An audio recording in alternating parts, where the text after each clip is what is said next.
nüüd juba pisut üle 2 aasta siis sotsiaal- ja tervisevaldkonna integratsiooni eestvedaja ja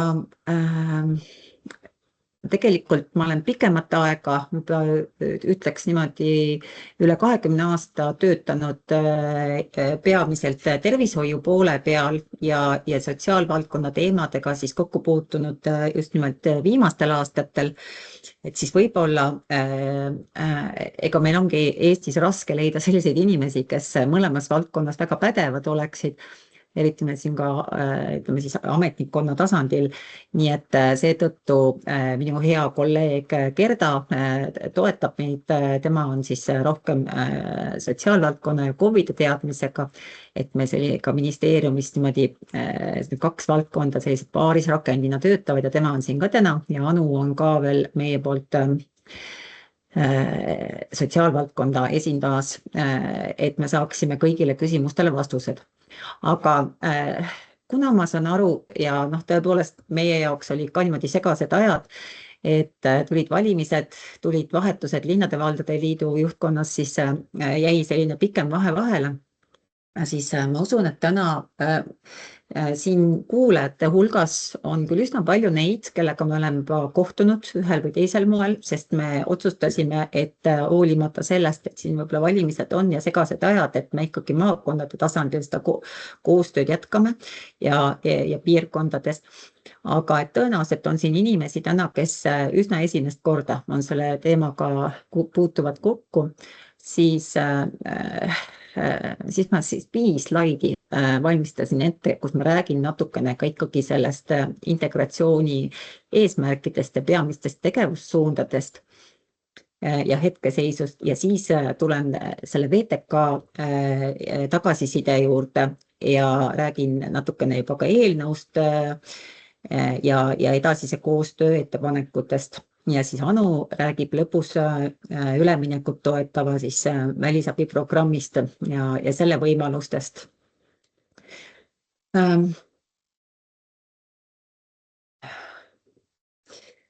Annik juba natukene avas neid eesmärke, aga ma lisaksin siia ühe natuke laiema dimensiooni juurde, et see planeeritav koostöö ja koordinatsioonisüsteem, mida me siis siin arendame, et tegelikult sellel on üsna lai spekter erinevaid eesmärke ja nad adresseerivad päris mitmeid selliseid meie tänaseid probleeme, et kõik, kes on teenustega rohkem kokku puutunud, teavad, et meil on selline, meie süsteem on rohkem selline eriti tervishoiu poole pealt võib-olla, aga ka miks mitte sotsiaalvaldkonnas, et arvestades teenused on pillutatud siin üksikprobleemide sageli järjestikusele lahendamisele suunatud, et tekivad sellised, üks spetsialist saadab teise juurde ja nii edasi, et meil ei ole väga hästi, vähemalt valdkonnaüleselt läbi mõeldud, et kuidas selliste inimestega, kellel on palju erinevaid muresid, kuidas kompleksselt töötada ja seesama valdkonnaülese koordinatsiooniteenus, millest me räägime ja mida me tahaks kasutusele võtta, et see on teistes riikides ikkagi juba väga ammu kasutusel ja meil on viimane aeg selliseid teenuseid kasutusele võtta ka Eestis, siis meie süsteem on väga pöördumispõhine, ehk siis me ootame, kuni inimene abivajaja meid leiab. Me ei tegele sellega, et ehkki meil on päris head andmebaasid juba, et me püüaksime otsida neid probleemseid inimesi ja abivajajaid ise üles ja nendele proaktiivselt teenust osutada. Jah, see võib-olla ajutiselt suurendab nagu kulu, aga tuleviku perspektiivis aitab see tegelikult ressursikulusid vähendada ja inimeste heaolu parandada ja selleks me siin ju olemegi. Siis me oleme ikkagi väga palju inimeselt seda vastutust ära võtnud. Tulevikus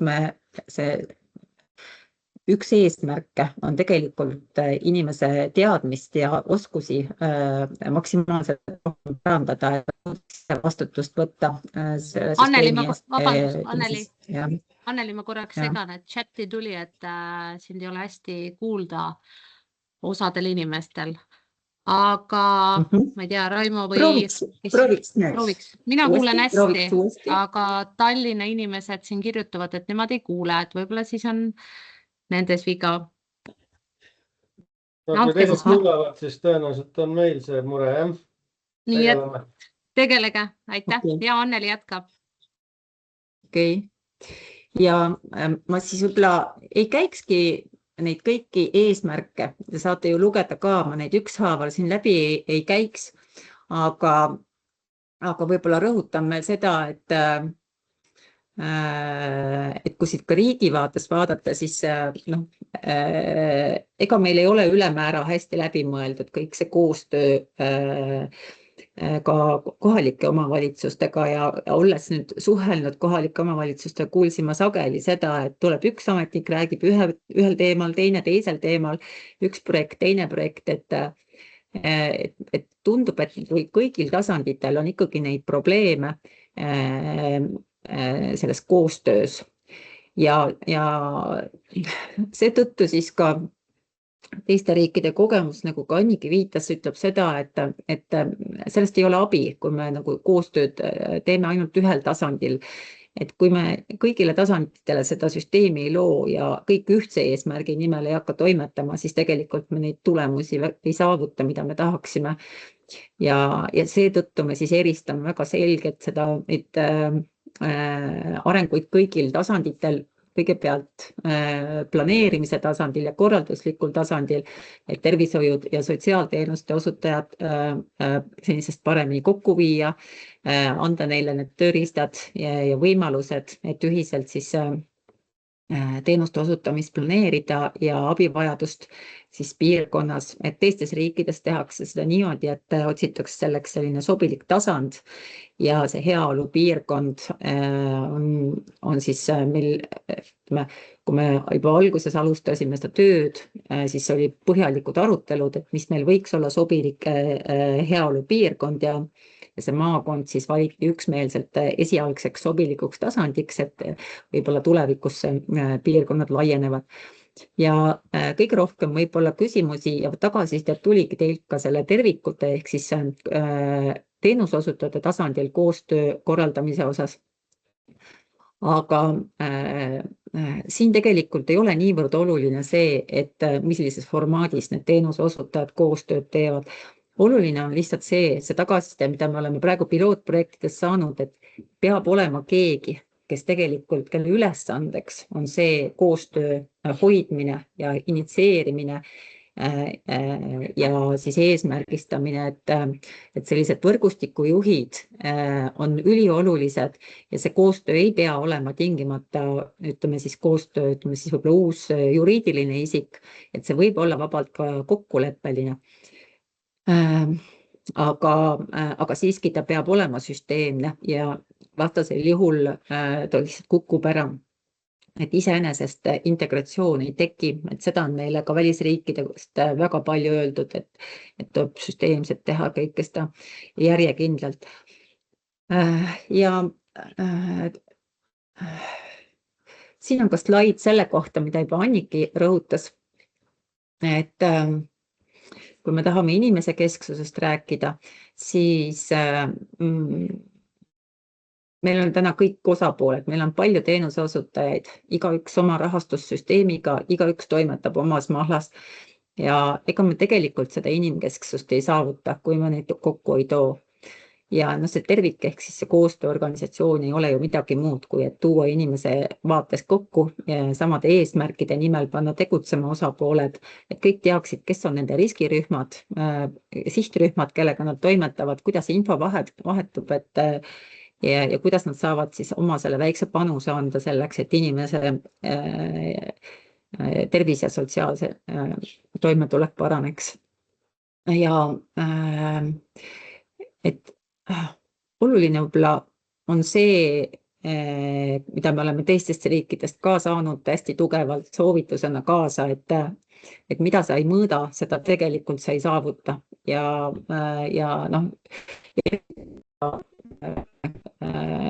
motivatsioonina juures on ka see, kui siis nii-öelda siduda rahastus nende mõõdikutega, et siis on see kindel, et see mõõtmine ja hindamine ei kuku nii-öelda maha. Et see ei peagi olema niivõrd suur, aga see on tegelikult väga oluline aspekt selle juures. Ja mis on siis need eesmärgid, mille nimel see tervik võiks koostööd teha? Et eks need peamised eesmärgid on meile kõigile teada, kompleksse abivajadusega inimesed, need peaksid abi saama õigel ajal õiges kohas ja tugev esmatasand, sest integratsioon hakkab tegelikult teenuse osutamist esmatasandile nihutama. Kui me riigi poolt toetame selliste koostööteket, siis kuidas? Et me praegu näeme võimalust on siis eeskätt 3 valdkonnas toetada. Üks on siis see, et teha kättesaadavaks valdkonnaülese koordinatsiooni teenused. Teiseks siis toetada erinevate innovatsiooni ja arengualase abiga ja kolmandaks siis IT-lahenduste ja juhtimislaudadega, et kõik need järgnevad suuremad välisabiprogrammid, mis me oleme näinud piirkondadele, et me hakkame siin vaikselt siduma neid just nimelt selle tervikuga, et terviku olemasolu on tegelikult teatud välisabiprogrammide ja välisabi toetamise eelduseks meil juba ka selle aasta lõpus, siis kui me rehabilitatsiooni osas on võimalik siis taotleda lisaressurssi, et palgata siis tervikusse selline sotsiaalse arendusjuht lisaks sellele koordinaatorile, siis seal me näeme ka juba seda, et tegelikult peaks siis eelistatud on need, kellel see tervik on juba moodustatud. Aga siin ka mitmed IT-arendused, heaolu IT-lahendused, siin on täpselt samamoodi, et eelistuseks saab see, et tervik on tegelikult loodud ja et koostöös neid asju tehakse, sest see vähendab võimalust, et see välisabi lihtsalt ühel hetkel see projekt maha kukub. Integratsioonimudel on lühidalt siis siia joodistatud. Anneli, ma korraks vabandan, segan, et Merle Liivak ütleb ka, et ta ei kuule hästi, et ta palub sul otse mikrofoni rääkida, et siis kuuleks äkki paremini, et ma korraks võib-olla alguseni kuulnud, et Anneli on Saaremaal. Kaamera välja ja räägin võimalikult lähedale. Ma arvan, et siis on levi parem. Nii, proovime nüüd. Kas nüüd on hästi? Ja. Merle annab märku siis, kui ei kuule. Jah, aitäh. Ja, et siin on lühidalt veel, see on nüüd põhimõtteliselt lühidalt joonistatud ühele slaidile see maakondlik integratsioonimudel, kus siis need 3 tasandit on kenasti esindatud. Siin on strateegilise juhtimise osa ja siin on see tervik ehk siis, kes siis seob osapooled, need organisatsioonid üheks ütleme siis koostööorganisatsiooniks ja terviseteekonna juhid, et tervik siis ise otsustab, kuhu kohta neid tööle võtta ja palgata, kus nad siis inimesele kõige rohkem abi osutada saavad ja kus see koordinatsiooni vajadus kõige suurem on ja terviku kõige olulisem ülesanne on siis ühtselt kokkulepitud eesmärkide koostööpõhine saavutamine. Ja see viimane sisuslaid on siis räägib sellest, et mis on valdkonnaülene koordinatsioon ja siit ma rõhutaksin võib-olla 2 asja. Üks on see, et siis tänases süsteemis ka Euroopa riigid on, teised riigid on aru saanud sellest, et see ei piisa, kui meil on turul erinevaid sotsiaal- ja tervishoiuteenuseid, et me peame looma ka sellise süsteemi, et inimesed ei peaks võitlema, et neid teenuseid saada. Ja teiselt poolt, et kui me vaatame seda parempoolset pilti, mis siis kirjeldab siis koordineeritud teenuse osutamist, siin ma võib-olla rõhutaksin ka seda hea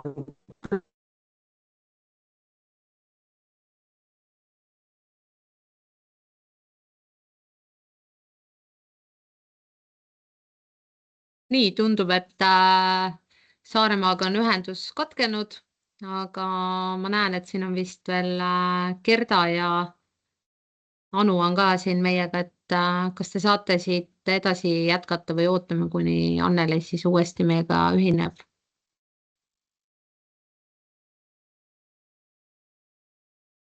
Kindlam on vist oodata Annelit, sest ta teab täpsemalt, mida ta öelda tahab just nende slaididega, aga kus ta nüüd kadus, ei tea. Võin proovida talle korraks helistada. Et siin jah, tuli, et hakib, aga meie kuulsime siin muidugi hästi.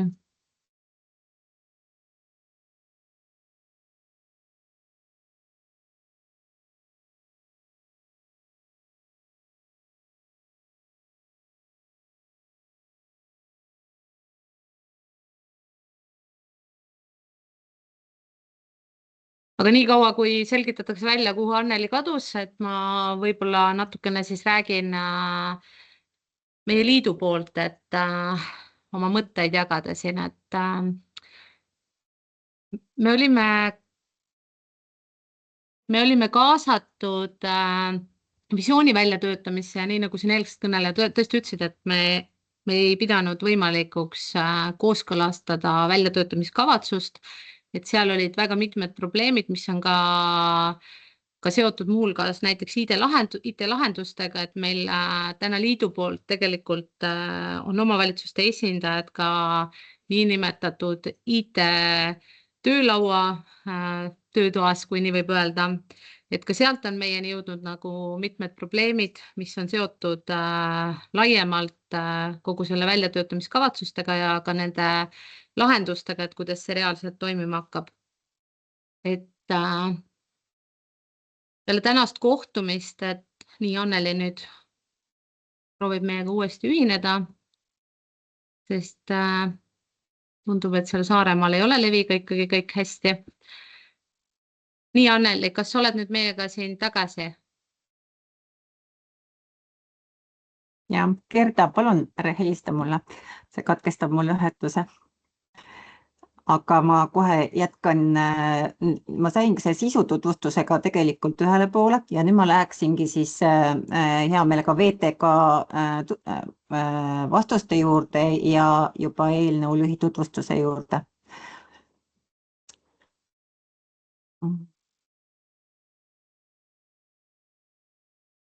Aga ma kohe.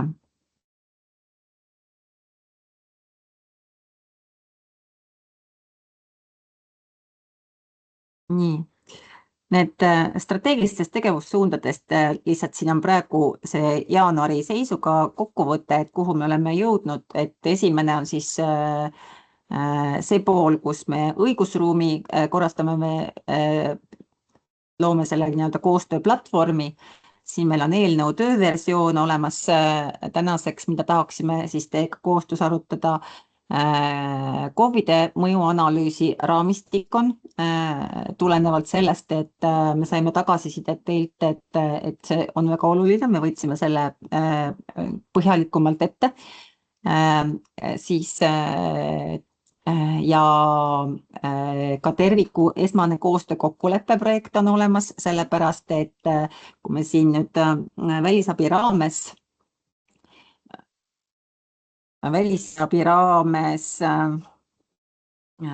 toetame tervikute loomist, siis partneritel on siin õigus küsida, et aga mis see tervik, millises vormis tegelikult siis sisuliselt see tervik võiks olla loodud, kui me räägime koostöökokkuleppelisest tervikust, et mis see lepingu formaat siis võiks olla. Ja saame seda ka siis tutvustada ja arutada veel, et milline see kõige parem lahendus oleks. Nüüd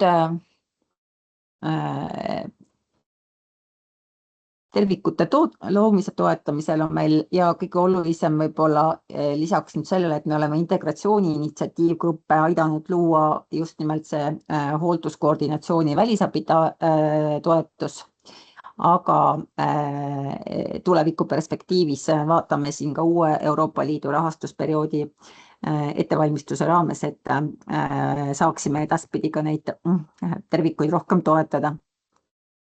Siis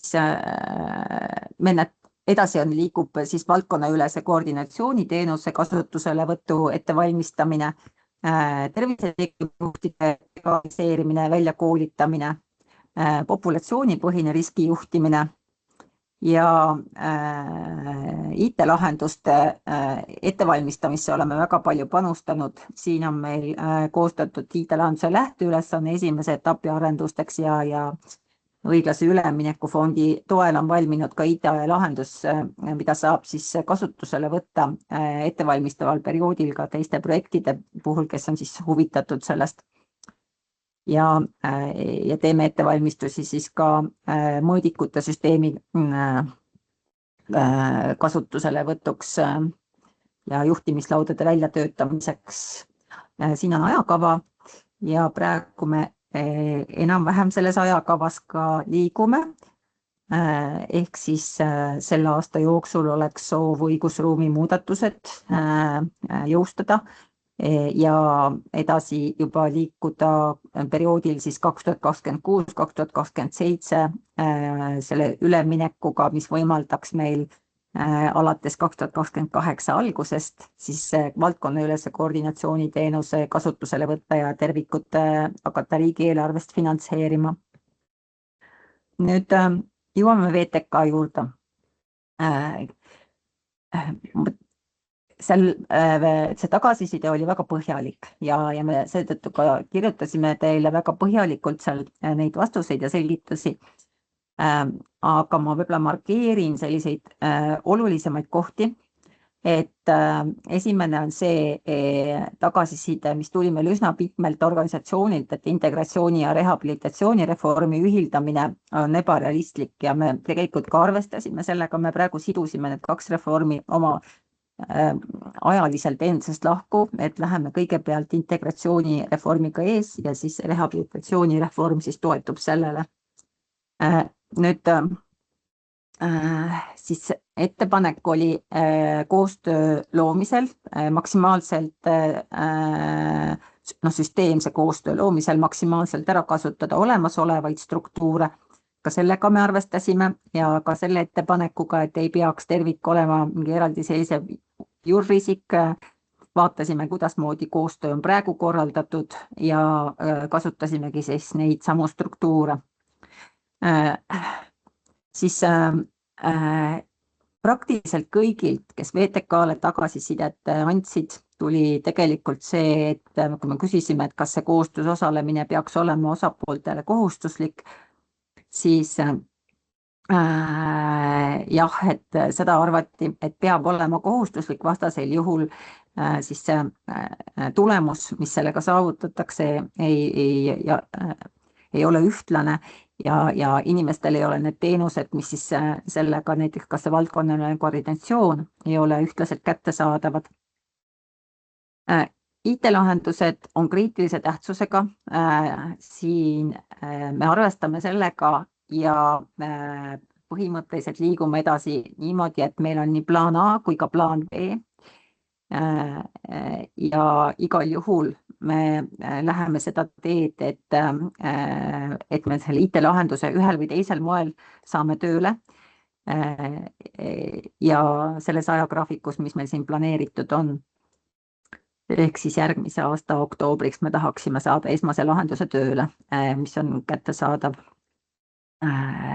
terviseteekonna juhtidele ja ka teistele osapooltele. Siis tervikute ja tervisejuhtide tulevase rahastatuse osas peab olema KOV-idel kindlustunne. Siin ma ütleks niimoodi, et me kirjeldame selle rahastamise nõuded suisa seaduse tasandil. Nii et kui seadus kindlust ei anna, siis ma ei tea, mis siis veel võiks anda. Pärast, kui ma eelnõud osa tutvustan, siis ka seal on näha need kohad. Siis KOV-i sotsiaaltöötajate terviseteekonna juhtide vastutusalasid tuleb selgemalt eristada. See oli väga hea ettepanek ja siin me oleme ka sisulist tööd teinud. Annan teile lühikese ülevaate sellest, aga saame kindlasti põhjalikumalt siin ka materjale saata ja teiega läbi arutada. Nüüd mõju KOV-idele tuleb paremini hinnata ja siin me oleme ka käivitanud siis alusanalüüsi. Meil on see raamistik olemas, paika pandud ja siin tahaks ka teiega koostöö kokku leppida, sest päris üksi me seda teha ei saa. Ja KOV-e tuleb rohkem kaasata, toetada. Ja siin me oleme siis ka teinud tegelikult ettepaneku, kuidas seda teha ja seda tutvustan ka teile siis lõpupoole. Nüüd lühidalt integratsiooni eelnõust. Tõepoolest, meil on esimene versioon sellest valmis ja ma hea meelega siis saadaksin ka selle linnade valdade liidule tutvumiseks, esmaseks arvamuse avaldamiseks. Aga seda tahaks siis ka pärast KOV-idega arutada, et meie eesmärk on see, et see arutelu oleks võimalikult laiapõhjaline ja me saaksime arvestada siis erinevaid piirkondi ja nende vajadusi. Ja loomulikult me arutame seda ka siis ka teiste tervishoiu poolega, nii perearstide, haiglate kui ka teiste osapooltega. Aga siin integratsiooni eelnõu sisaldab siis tegelikult rahvatervishoiu seaduse muutmise eelnõu ja see sisaldab siis kõiki neid olulisi aspekte, millest ma enne ka rääkisin, et mille osas on meil õigusruumis vaja siis taust luua, süsteem või korrastada seda, täiendada. Ja ma praegu peatuksin natukene põhjalikumalt siis nende punasega markeeritud kohtadel. Ja kõigepealt siis heaolu piirkonna koostöökogu. Ma tahan veel sissejuhatuseks öelda seda ka, et ma arvan, või me arvame seda, et võib-olla kui me niimoodi eelnõu tekstina juba õigusruumi muudatuse tekstina oleme ära fikseerinud need soovitavad muudatused, siis see annab meile vast ka parema aluse natukene selleks, et hinnata neid võimalikke mõjusid, sest VTK-s seal olid ju erinevad alternatiivid välja toodud, et see ongi VTK ülesanne tuua välja erinevad alternatiivid ja küsida osapoolte käest, et mis nad arvavad ühest või teisest alternatiivist. Aga eelnõu on ikkagi väga palju konkreetsem juba ja siia saab väga selgemalt lihtsama vaevaga neid mõjuanalüüse siis teha, sest ei pea tegema kõigile võimalike alternatiividele. Nüüd lähme siis ma käin nagu lühidalt läbi need peamised aspektid, mis puudutavad siis heaolu piirkonna koostöökogu tervikut ja terviseteekonna juhti ja seda teenust. Kõigepealt see on heaolu piirkonna koostöökogu on siis see organisatsioon maakonna tasandil, kus siis kohtuvad nii-öelda tervishoiu valdkonna esindajad ja korraldajad, rahastajad ja sotsiaalteenuste korraldajad, rahastajad. See kohtumine ei ole tähtis, et see toimuks sageli. Et siin me ise näeme, et selline 2 korda aastas on täiesti piisav.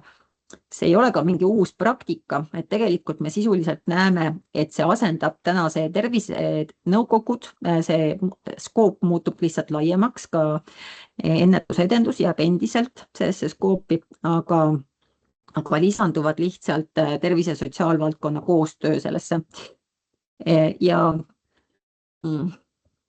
Ja mõte on siis seda koostöökogu formaati muuta selliseks, et selle otsustest tegelikult ka midagi sõltuks ja kui koostöökogu siis need strateegilised eesmärgid kokku lepib, et siis need võiksid olla siis ka kellelegi konkreetselt nii-öelda täitmiseks. Heaolu piirkonna koostöökogusse peaks siis seaduse alusel kuuluma vähemalt Sotsiaalministeeriumi esindaja, heaolu piirkonna terviku esindaja, Sotsiaalkindlustusameti esindaja, Tervisekassa esindaja ja esindaja igast heaolu piirkonda kuuluvast kohalikus omavalitsuse üksusest. Võib siis kaasata ka teisi huvirühmade esindajaid.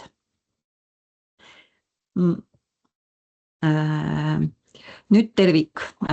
Tervik on siis selle piirkonna sotsiaal- ja tervisevaldkonna teenuse osutajate koostööorganisatsioon ja terviku ülesanne, põhiline ülesanne on siis selle kinnitatud eesmärkide heaolustrateegia elluviimine, tegevuskava koostamine, aga ka valdkonnaülese koordinatsiooniteenuse korraldamine, rahvastikupõhise riskijuhtimise rakendamine, see on siis seotud sellega, et see just nimelt see proaktiivne lähenemisviis, millest ma alguses rääkisin, et kõik osapooled teaksid, millised need riskirühmad on, kelle nimel siis tööd tehakse ja keda siis toetatakse süsteemselt. Siis inimesekeskse tervishoiu sotsiaalteenuse osutamise korralduse kokkuleppimine siin konkreetsete sihtrühmade osas kindlasti, konkreetsed teekonnad siis, aga ka vajadusel siis ka teenuse osutamise valmisoleku koordineerimine. Siin ei ole mõeldud mitte ainult valmisolekut erakorralistes olukordades, vaid ka näiteks tööajasel ajal, töövälisel ajal. Ja muust ma juba rääkisin.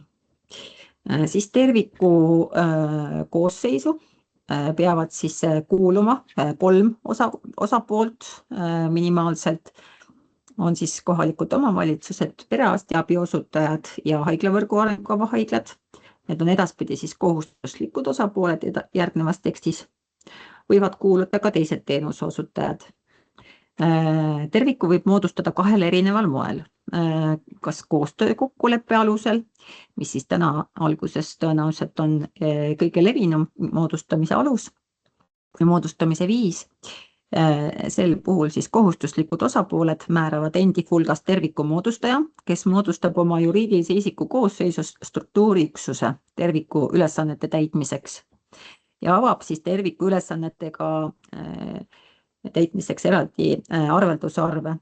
See on oluline selleks just, et lepingusse minna osapooltega.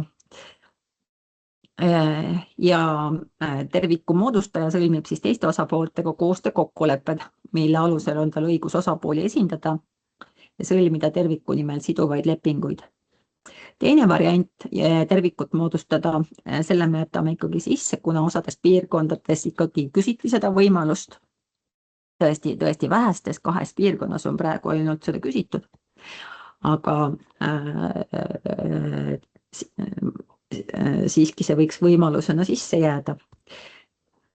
Ja kui on eraldi juriidilise isikuna, siis siin mõtleme seda, et üks või mitu kohustuslikku osapoolt moodustab eraldi juriidilise isiku või võtab kasutusele mõne olemasoleva, siis, kelle peab ka ümber formuleerida, kes siis täidab terviku ülesandeid. Ja need kohustuslikud osapooled, kes ei osale juriidilise isiku moodustamises, võivad siis temaga koostöö kokkuleppe sõlmida. Et see võib olla ka selline hübriid. Nüüd, kui tervikusse selleks, et vältida siis nii-öelda olukorda, kus maakonnas hakkab siis nagu erinevaid tervikuid tekkima, siis on toodud ka see klausel, et siis kui tervikusse kuulub vähemalt üks heaolupiirkonna HVA haigla ja vähemalt 2/3 KOV-i üksustest ning 1/4 perearstidest, siis on ülejäänud osapooltel siis kohustus ühineda tervikuga.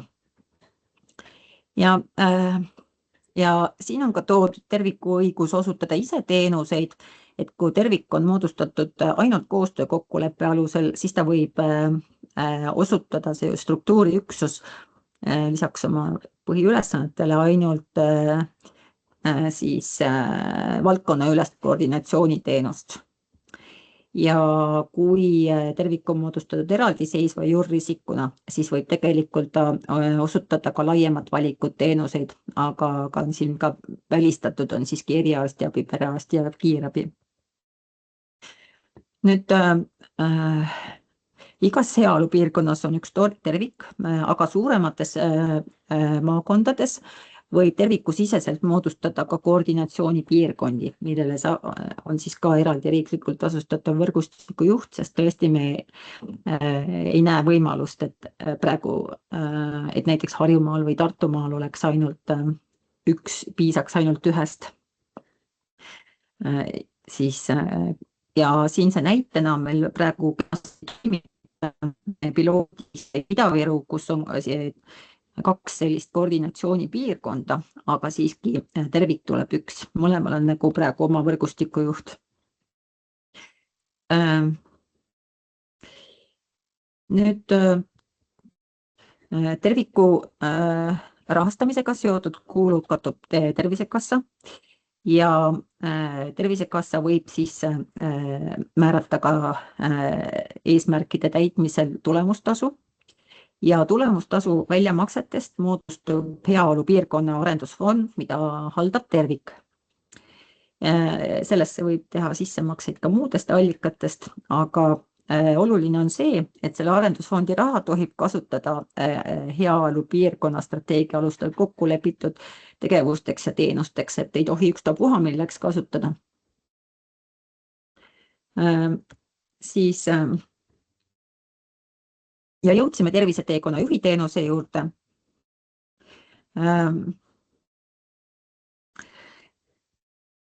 Siin on toodud selle teenuse eesmärk ja me oleme ka otsustanud, et siis need pädevuse nõuded ja tööjuhendi, et selle kinnitab siis valdkonna eest vastutav minister määrusega, et kuna siin tõenäoliselt ajas võivad need muutuda, siis on lihtsam, kui nad on ministri määrusega kinnitatud. Ja ka valdkonna ülese koordinatsiooniteenust rahastatakse ravikindlustuse vahenditest.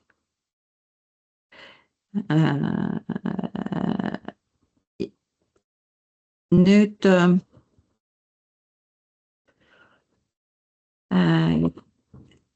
küsimus selle kohta, et natukene räägin tegelikult lahti seda terviseteekonna juhi rolli siis valdkonna ülese koordinatsiooniteenuse osutajana. Et kui me siin, te olete hästi kindlasti, et sotsiaalvaldkonnas ilmselt kõik kompetentsed, et olete kursis selle taustaga, et tegelikult niimoodi eristatakse põhimõtteliselt selliseid spetsialiste või funktsioone nagu care coordinator ja case manager, et see case manager on meie mõttes selline juhtumikorraldaja, aga care coordinator on just nimelt selline koordinaator.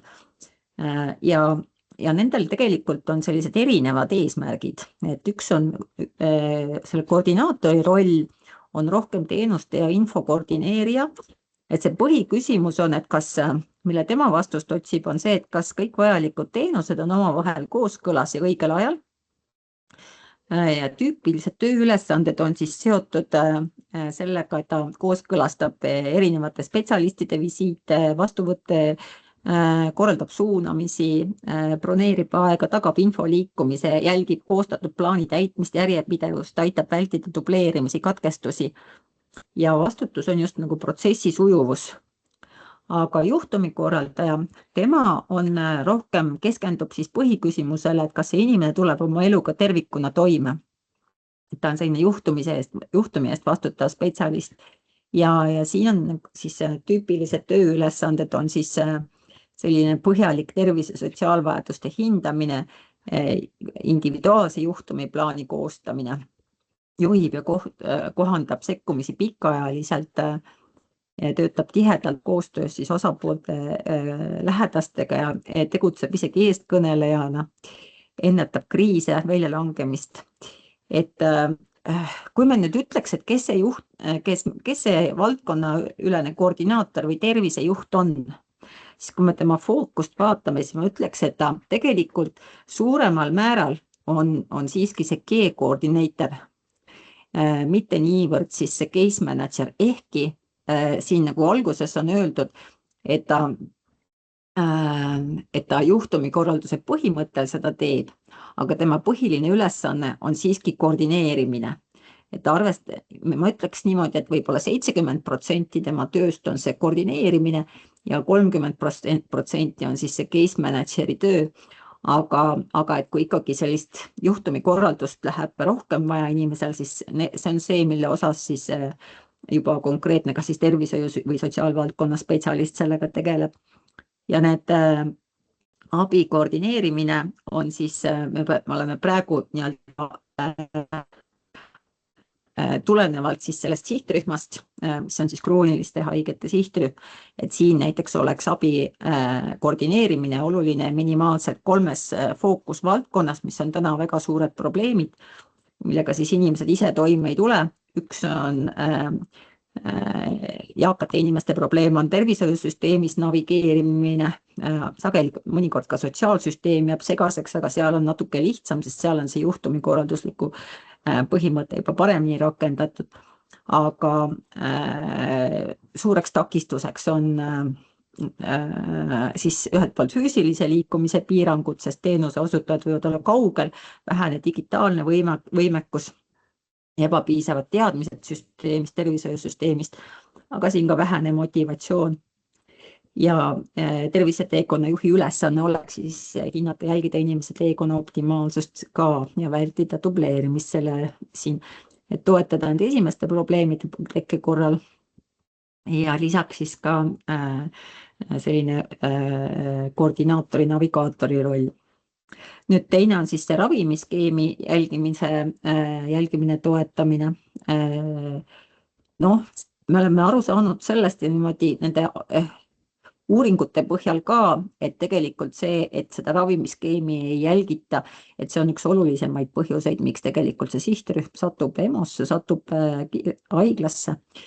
Kukkumisoht on, kukkumise statistika näitab praegu, et see järjest suureneb, see kukkumiste probleem ja siin on täpselt see koht, kus samamoodi sotsiaalvaldkond küll toetab kodu kohandamisega, aga tervishoid saab ka väga palju ära teha selleks, et seda ära hoida ja siin on kindlasti vajakajäämisi, mis seda koostööd võiksid parandada ja tulemust parandada, kui seda süsteemselt teha ja lisaks siis on oluline terviseteadlikkuse parandamine ja peaasjalikult veendumine, et inimene saab aru, mis on tema terviseprobleemid ja kuidas ta ise nendega toime saab tulla ja mis on tema sotsiaalsed probleemid ja kuidas nendega toime tulla.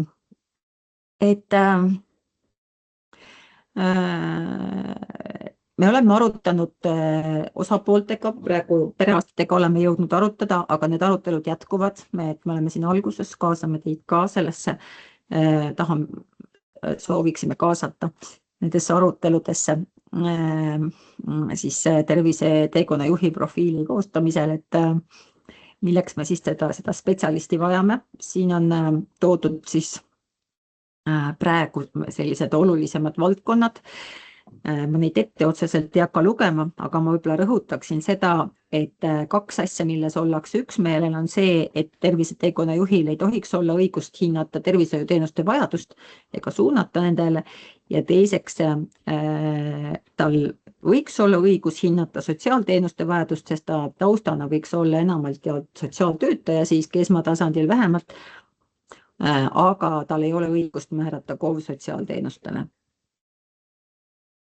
Ja võib-olla ma natuke räägin ka lahti seda, et miks võib-olla ei ole hea mõte, et KOV sotsiaaltöötajatest terviseteekonna juhte teha, et me näeme seda, et see valdkonnaülene koordinatsioon on ajakulukas, nõuab täiendavaid oskusi ja õigusi ja juba kas või seetõttu, et korraga mõlema valdkonna infole ligipääs on puudulik ja piiratud, aga teisalt, et kui tahta korraldada siis inimese teekonda ka siis nii-öelda tervisevaldkonnas, siis siin on vaja selliseid spetsiifilist lisaväljaõpet sotsiaaltöötajal. Nüüd oluline, ehkki siis nii-öelda KOV sotsiaaltöötajad täna sageli ka valdkonna ülese koordinatsiooniga tegelevad, siis tulevikus oleks see võimalus siis, et terviseteekonna juht nagu selle poole võtaks enda peale. KOV sotsiaaltöötaja ülesanne oleks edaspidi eeskätt siis juhtumikorraldus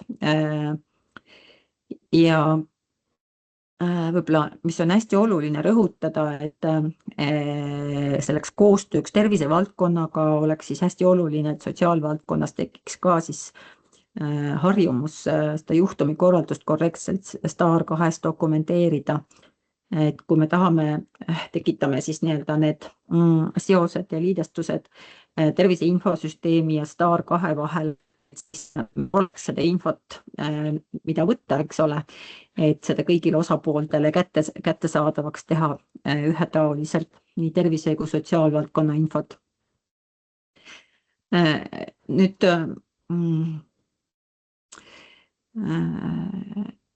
ja lõppu ma veel ütleks seda siis, et KOV sotsiaaltöötaja nende muudatustega saab ligipääsu heaoluplaanis olemale terviseinfole, juhul kui ta aitab inimest, kes vajab valdkonna ülest koordinatsiooni. Ja vastupidi, siis tervishoiutöötaja saab ligipääsu heaoluplaanis olevale sotsiaalvaldkonna infole, kui ta aitab inimest, kes vajab valdkonna ülest koordinatsiooni.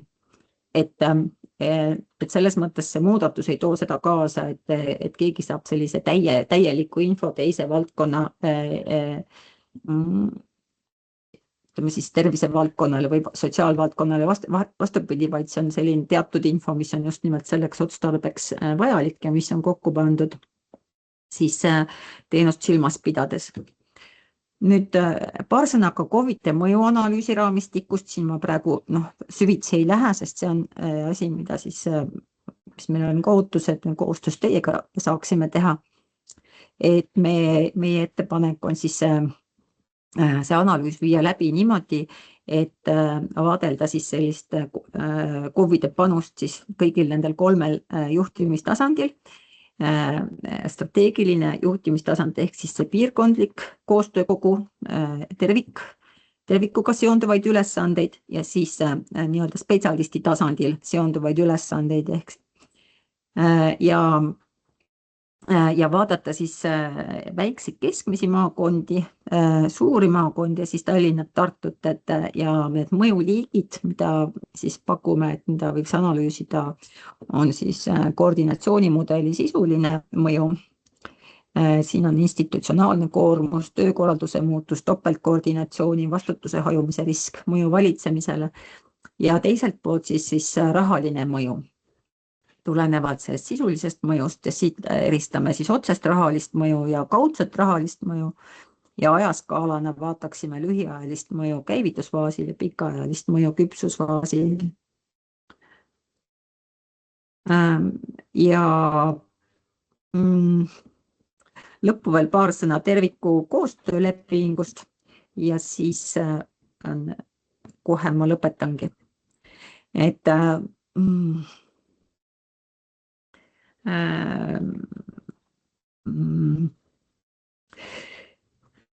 see praegune siis nii-öelda terviku koostöölepingu projekt katab siis siin loetletud valdkonnad, et alates siis sellest volitatud esindaja määramisest, tema volitustest, siis ka see juhtimine, kuidas tervikus toimub, alates siis sellest, et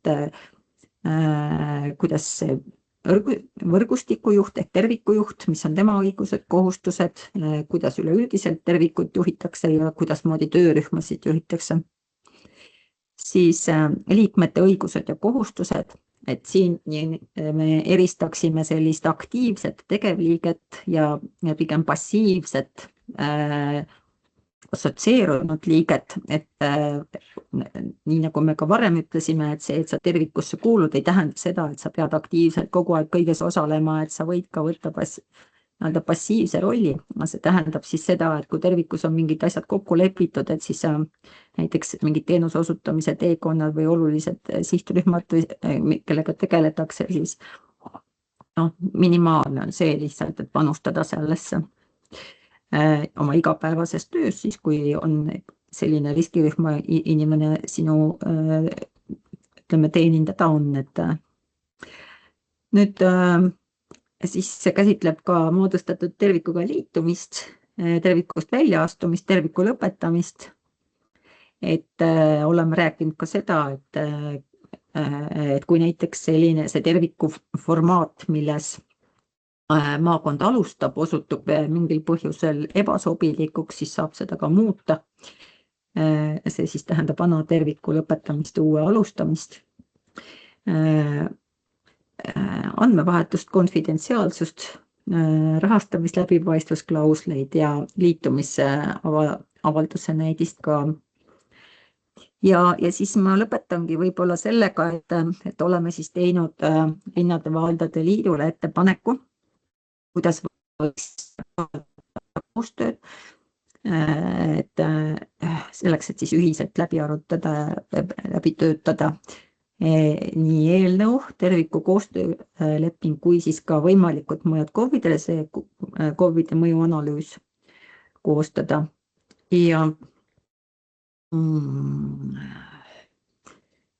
arutelud me sooviksime läbi viia siis piirkondades koha peal ja tegelikult oleks hea, kui me saaksime moodustada keskse tuumiktöörühma ka, aga tulenevalt siis sellest ajakavast võib-olla, et me tegelikult tahaksime märtsi lõpuks eelnõuga valmis saada, et siis võib-olla tuleb siin sellega arvestada, et sel juhul, ütleme, me ei saa võib-olla sellist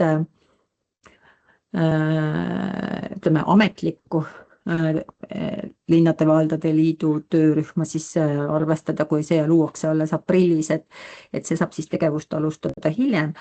Aga sellest ei ole ka midagi katki, sest tegelikult ka peale esimest seda, kui me saadame eelnõu siis esimesele kooskõlastusringile siis märtsi lõpus, aprilli alguses, siis siis on veel oluline osa ikkagi sellest tööst ees, et me esimese ja teise ringi vahel ja sinna jääb tavaliselt ka ikkagi ametliku kooskõlastusringi vahel, sinna jääb ka ikkagi tavaliselt üksjagu olulist tööd ja võib-olla ongi hea, et siis muutub ka juba, saab siis seda koostööd teha selle ametliku tuumiktöörühmaga või töörühmaga, kes siis linnade valdade liidu juures on. Et siis on juba selgemalt selgunud, et kes on aktiivsemad osapooled, kes varasemalt on seda koostööd teinud, saab neid kaasata. Ja minu poolt ongi kõik. Et läks natukene 6 minutit üle, aga ma loodan, et oli huvitav ja sisukas ja andis palju infot. Aitäh, Anneli, et ma kõigepealt täpsustan kohe selle üle, et võib-olla sa said midagi valesti aru, et me oleme teile ka kirjalikult teada andnud, et me anname oma seisukoha ettepaneku osas veebruari keskpaigaks, et see, millest siin meie tegevdirektor rääkis, oli see, et meie üldkoosolek ja volikogu koguneb aprillis, aga meil on täiesti olemas juhatus, meil on täiesti olemas töörühm ja töörühm koguneb meil 9. veebruaril ja juhatus on meil 10. veebruaril ja te olete ka kutsutud meie juhatusse. Nii et selles osas me kindlasti arutame neid teemasid oma töörühmas ja anname teile tagasiside. Aitäh, suur tänu, et ma tõesti sain valesti aru, et ma jäi kõlama see viimane sõnavõtt siin ja siis mulle tundus, et see kirjutas üle selle eelneva info. Me kindlasti tahame olla kaasatud ja kindlasti kohalike omavalitsuste poolt kaasa rääkida, omapoolseid ettepanekuid teha ja toetame ka seda, et meie juures on siis see tuumik, aga me veel arutame oma liikmetega, mis on nagu parim variant, et selleks me kogunemegi siin lähiajal. Ja Merle kommentaar oli ka siin, et info on muutunud ja kindlasti Merle me sellega arvestame, me nägime ka seda tagasisidest, et mõned muudatused on siin tehtud, et tänane infotund andis keile ka mingid uued teadmised. Et aga ma siin Anneli ikkagi küsiksin, et siin slaidi peal sa näitasid neid IT-lahendusi ja rääkisid, et teil on olemas plaan A ja plaan B. Et kas sa saaksid natukene meile sellest IT-lahendusest, ma ei tea, sul võib-olla ei ole väga palju siin aega rääkida, et mis see plaan on ja milline puutumus siis praktiliselt on seal kas siis sotsiaaltöötajal või kohalikul omavalitsusel? Jah, no me oleme praegu arutamas ja eks ma ütleme niimoodi lähinädalatel ma saan anda juba täpsemat infot veel, aga me praegu selles teadmises, et võib olla üsna kriitiline see tähtaeg, tõepoolest saavutada õigeks ajaks kõiki muudatusi siis tervisejuhtimise töölaual, sellisel kujul, nagu me planeerisime, mis siis töötab tervise infosüsteemi pealt, et oleks alternatiivina analüüsi võimalust võtta kasutusele siis see Ida-Viru pilootprojekti raames välja töötatud ja täna juba töös olev lahendus ja liidestada see tervise infosüsteemiga. Seda ma ütlen endiselt, et põhimõtteliselt see sotsiaalvaldkonna andmete ilmumine siis heaoluplaani automaatselt, see sõltub ikkagi tervise infosüsteemi ja sotsiaalinfosüsteemi liidestamisest. Aga see võib-olla on siis täna otsuse koht meil, et ehkki me seda tsentraalset tervisejuhtimise töölauda arendame edasi, aga et võib-olla me siin vahelahendusena võtamegi kasutusele selle lahenduse, mis meil Ida-Virumaal täna on, kus on juba märkamisleht, kus on heaoluplaan, kus on meeskonnatöö funktsionaalsused, kuhu saab ligipääsud luua erinevatele osapooltele, nii sotsiaaltöötajatele, erinevatele tervishoiuteenuse osutajatele. Ja vajadusel me saame siis ka projektidest, meil on see heaoluprogramm, toetada siis liidestustega ja lisaarendustega, mis seal võib-olla on vaja teha, aga me muidugi väga suures mastaabis ei tahaks seda teha. Me hoiaksime seda siiski sellise minimalistlikuna, sest ühel hetkel, kui me riiklikule lahendusele üle lähme, siis see on sama andmestandard ja me saaksime nagu hästi lihtsalt selle ülemineku ära korraldada siis, et seal ei tekiks kasutajatel olulist vahet mugavuses ja need andmed ei läheks kuskile kaotsi. Et selline mõte on praegu ja seetõttu siis siin on päris mitmed osapooled maakonnad tundnud või ütleme siis teenuseosutajad tundnud ka huvi selle vastu, et kas nad saaksid siis seda lahendust kasutusele võtta selleks siin sellel perioodil, kus me oleme ettevalmistaval perioodil ja me oleme öelnud, et see on võimalik, et kuidas täpsemalt, et selle me siis nende osapoolte vahel, kes on huvi tundnud, et kutsume kokku ja täpsustame ja siis saab ka siis edasi liikuda. Selge, aitäh, ma küsin, kas keegi Toomas Sepp, palun. Et võib käega märku anda, kui keegi soovib küsida siin veel, et... Tere kõigile, loodetavasti mind on nüüd kuulda, jah? Olen siis Linnade ja Valdade Liidu õigusnõunik nüüd ja minul sellise küsimus, et me oleme siin oma varasemates kirjades ka rõhutanud seda, et vajalik oleks ka finantsmudel panna. Ma nüüd sellest ettekandest ei näinud seda finantsmudelit, ma pean silmas just seda, et mis allikatest siis ja mis põhimõtetel hakatakse nüüd seda maakondlikku tegevust siis finantseerima, on see siis mingisuguse juriidilise keha vormis või koostöökogule, siis peaks aru saama, et kuidas see koostöökogu, see lepingute süsteem saab seal olema ja minu nagu suuremad esialgsed nagu sellised kõhklused on, kahtlusi ei ole, aga kõhklused on, et kuidas see sundida nüüd need KOV-id kõik omavahel ja veel haiglatega sellisesse vabatahtlikusse koostöösse, et sellised mudelid väga pole senises praktikas õnnestunud. Nii et küsimus tegelikult on ju selles, et riigi haldussüsteem pärast maavalitsuste kadumist maakonna tasandil ei ole ju tegelikult sellist jõulist organisatsiooni, on need maakondlikud arendusorganisatsioonid. Kas see on üks koht, kuhu võiks selle ülesande tõsta, aga lihtsalt kõige laiem küsimus on ikkagi finantseerimise skeemi küsimuses, ja eesmärk iseenesest on õige, aga kuidas jõuda selleni, et selline selge pilt tekiks sellest? Aitäh!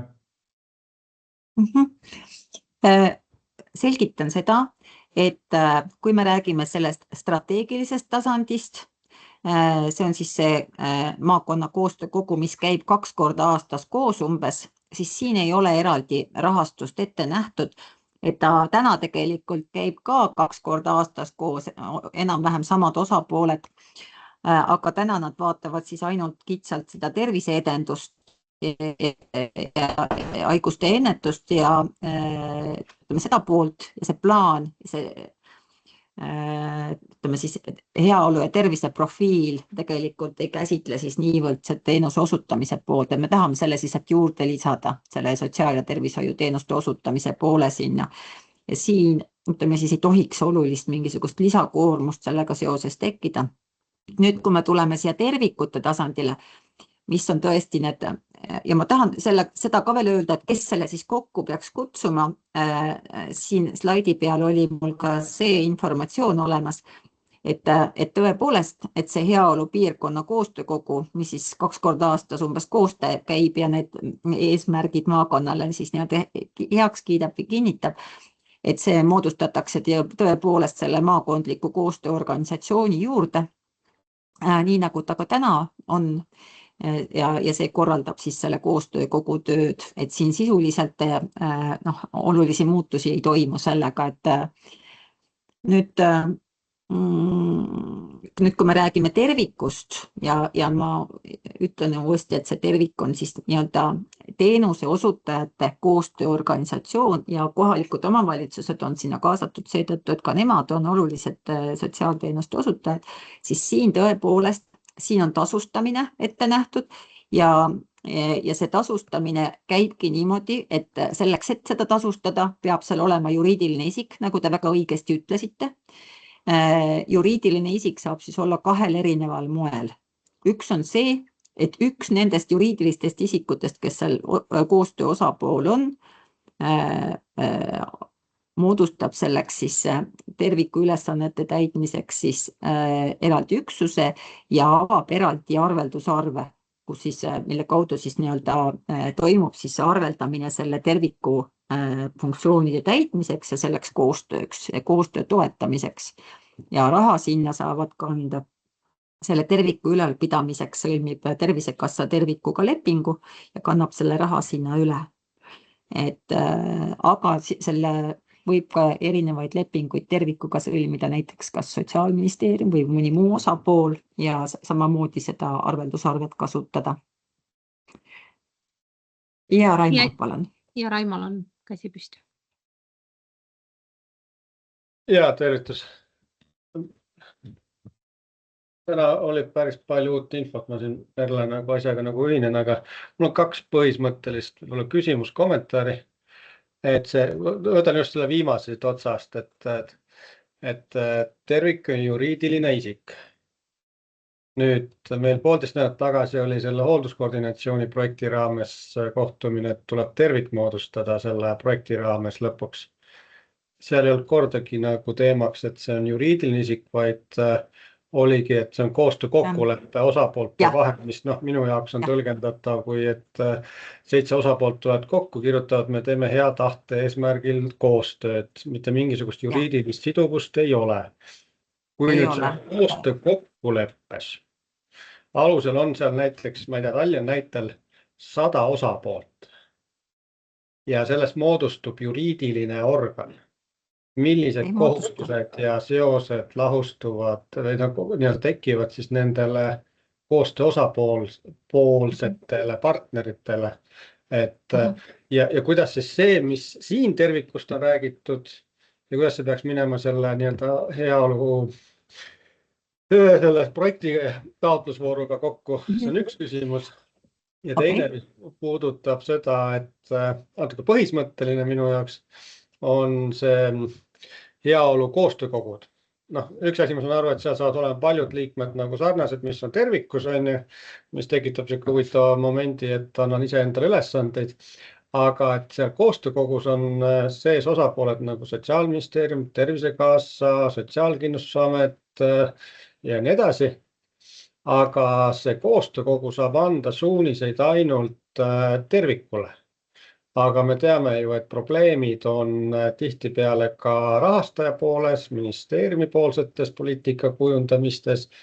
Kas ei oleks korrektne ja aus et see heaolu koostöökogu saab anda siis piirkonna vajadustest lähtuvalt suuniseid ja näiteks Sotsiaalministeeriumile või Tervisekassale, et kui me Ja, teha räägime, et ettepanekuid. tervik peab suutma ka teenuste nagu nii-öelda tulemuseesmärke täita, siis tulemuseesmärgid tihti Väga õige.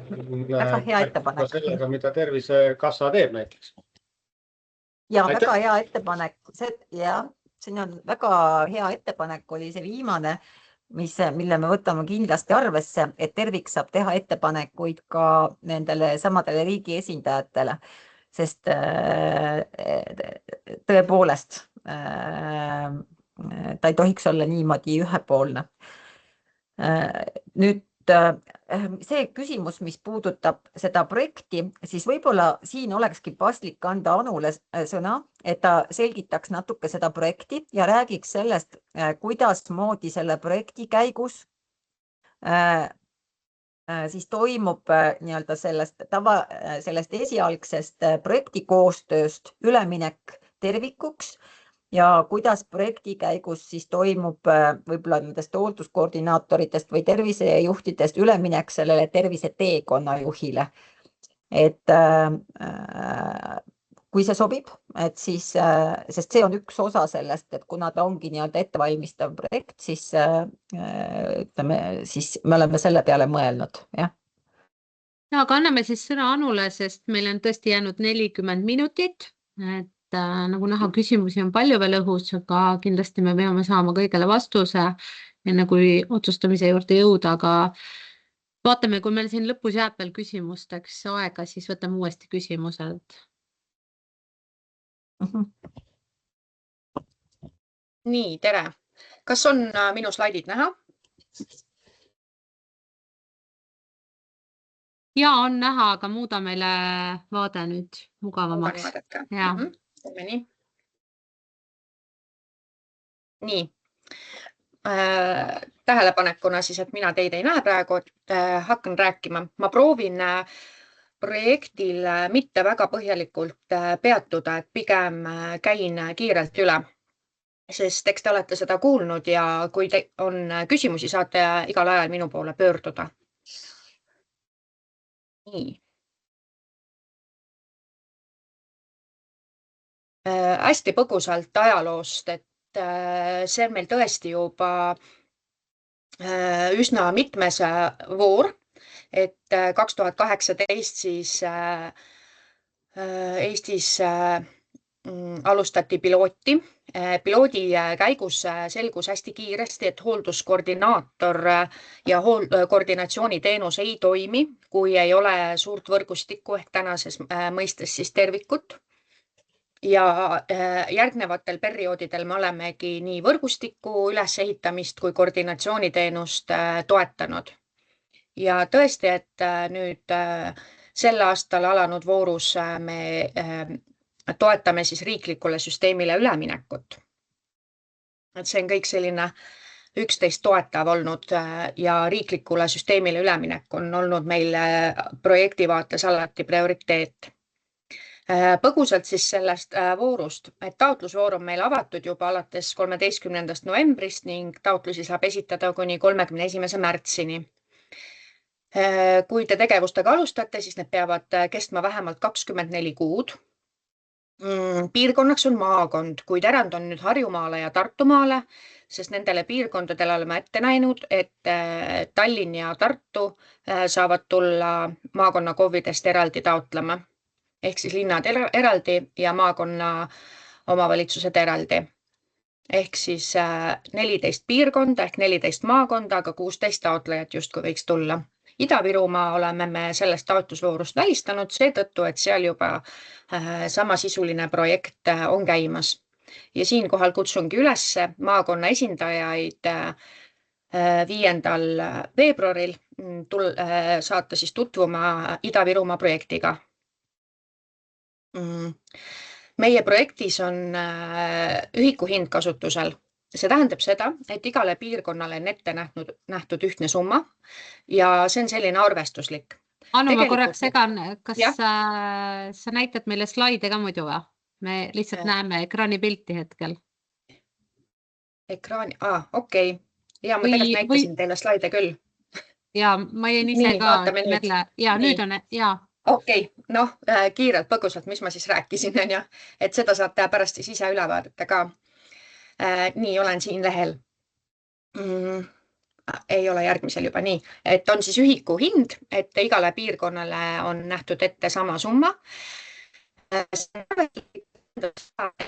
Järelevalvet me sellele ei tee, ehk et arvestuslik on siis sellelt põhjalt, et oleks justkui 2 hoolduskoordinaatorit ja 1 täiskohaga võrgustikujuht. See, kuidas te oma palgafondi jagate, kas te kasutate ka selle 40% palkadeks või arendusteks, kas te võtate 4 osalise koormusega hoolduskoordinaatoreid, et see on tegelikult teie enda vaba valik, et makstakse siis välja summa, mis on esitatud RTK-le igakuiste aruannete põhjal, töötatud tundide eest siis nii-öelda. Väljundnäitajad on meie projektis endiselt üsna minimaalsed, ehk 2 aasta jooksul tuleb hoolduskoordinaatoritel minimaalselt 50 juhtumit, siis nii-öelda kompleksjuhtumit võtta töösse. Ja need on uued juhtumid. See tähendab seda, et komplekssed juhtumid pikaaegse abivajadusega, kõigepealt terviklik hindamine ja siis kogu see juhtumiplaan ja juhtumikorralduslik töö sinna juurde. Juhtumikorraldusliku töö üheks osaks on juhtumitiimi kohtumiste korraldamine, ehk et siis arutada konkreetselt juhtumiga seotud teemasid ja selliseid kohtumisi võiks projekti jooksul olla vähemalt 42. See summa on sellepärast väiksem juhtumite arvust, et on võimalik, et projekti lõpus tuleb uusi juhtumeid, aga juhtumitiimi kohtumisi veel ei jõuta korraldada. Võrgustike liikmete kohtumisi peaks olema 2 aasta jooksul vähemalt 10. Ja koostatud peab olema projekti jooksul piirkonna sotsiaal- ja tervisevaldkonna koostööstrateegia koos kokkulepitud eesmärkide ja tulemusmõõdikutega. Siinkohal ministeerium on teile abiks ja eeldus on, et oleks tervik moodustatud. Kuid siinkohal rõhutan, et kui 2 aasta jooksul või selle 24 kuu jooksul tervikut moodustada ei jõuta, siis sellest hullu midagi pole. Oluline on, et te oma tegevustega sinnapoole liiguksite. Ja nii nagu ma siin chatis ka välja tõin, siis tõesti meie projekti raames need 50 juhtumit tuleb kanda staari. See tähendab seda, et seal tuleb siis algatada juhtumimenetlus, koostada juhtumiplaan ja tegevuskava. Ja seda siis ka nii-öelda järjepidevalt seirata. Et selline tingimus meil on. Küll aga, nii nagu Kannel ütles, siis projektis osalejatele anname me võimaluse katsetada Ida-Virumaal välja töötatud töölauda. See on just selleks, et saaksite nii-öelda proovida ja katsetada, millised võimalused riiklikusse süsteemi tulevad. Taotlejate ring on meil ka väga suur. Praegu on meil koostamisel määruse muudatus, kuhu siis lisame, et taotlejaks võib olla ka piirkondas paiknev õendushaigla. Siis taotlejate osas ja partnerite osas tuleb erisus Hiiumaale, kuna Hiiumaal täna on meil 4 perearsti, aga et nad saaksid kindlasti ka projektis osaleda, koostame me neile erisust. Ja partneriteks peab olema siis taotluses nimetatud piirkonda teenindav haigla, 5 nimistuga perearsti ja kõik maakonnakoovid. Nii nagu ma nimetasin, siis erand on Harjumaale ja Tartumaale.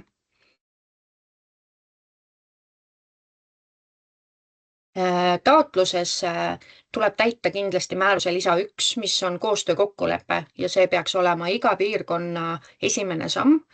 Enne kui te nii-öelda taotlust täitma hakkate, peaks olema kindel, et teil on koostöökokkulepe, et kõik osapooled on nõus osalema ja liikume sinna poole siis, et tervik moodustada.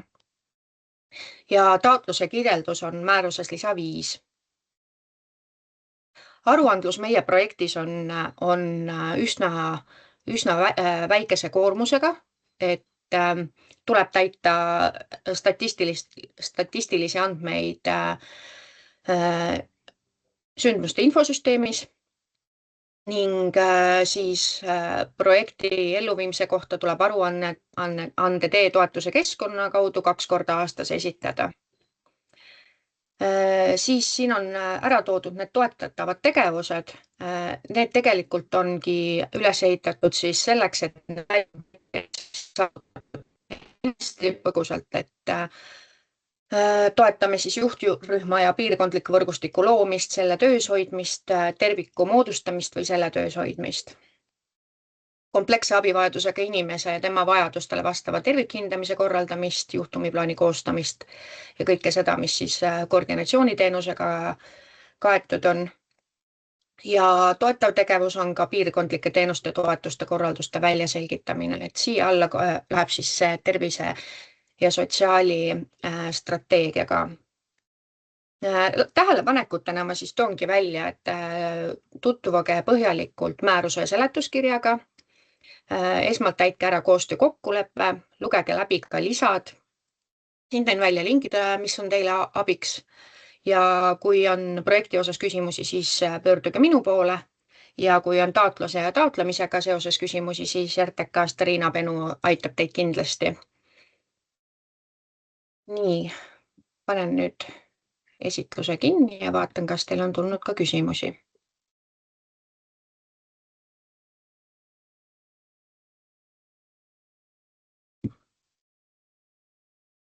Nii.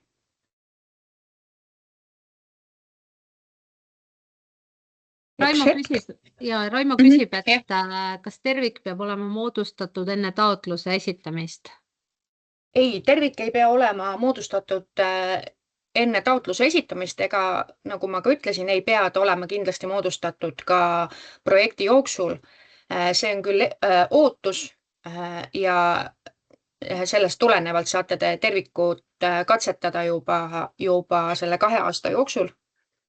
Aga kindlasti ei pea ta enne taotlemist olema moodustatud. Raimo soovib küsida. Jah, küsi ka, Raimo.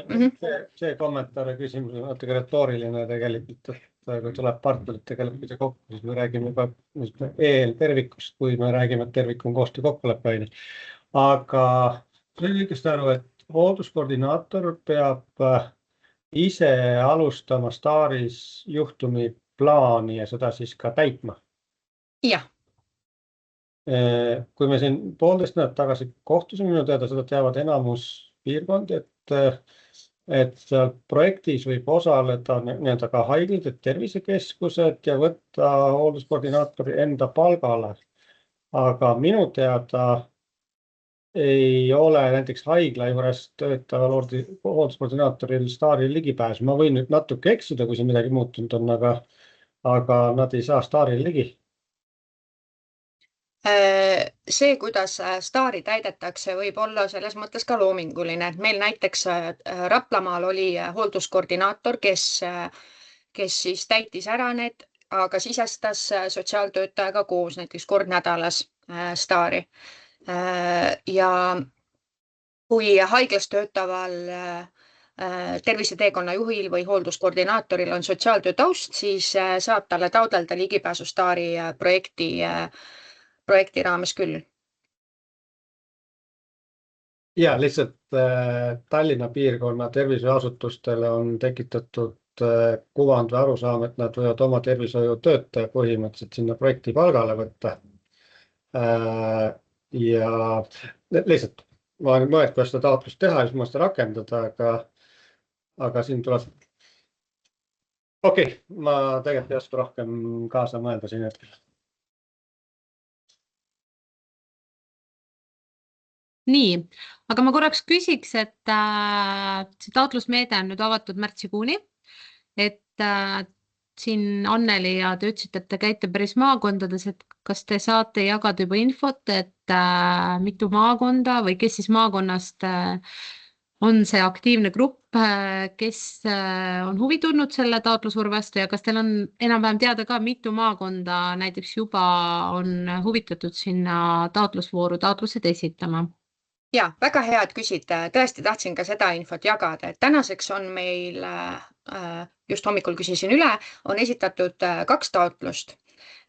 Saaremaal tuli taotlejaks kohalik omavalitsus, Raplamaal Raplamaa haigla.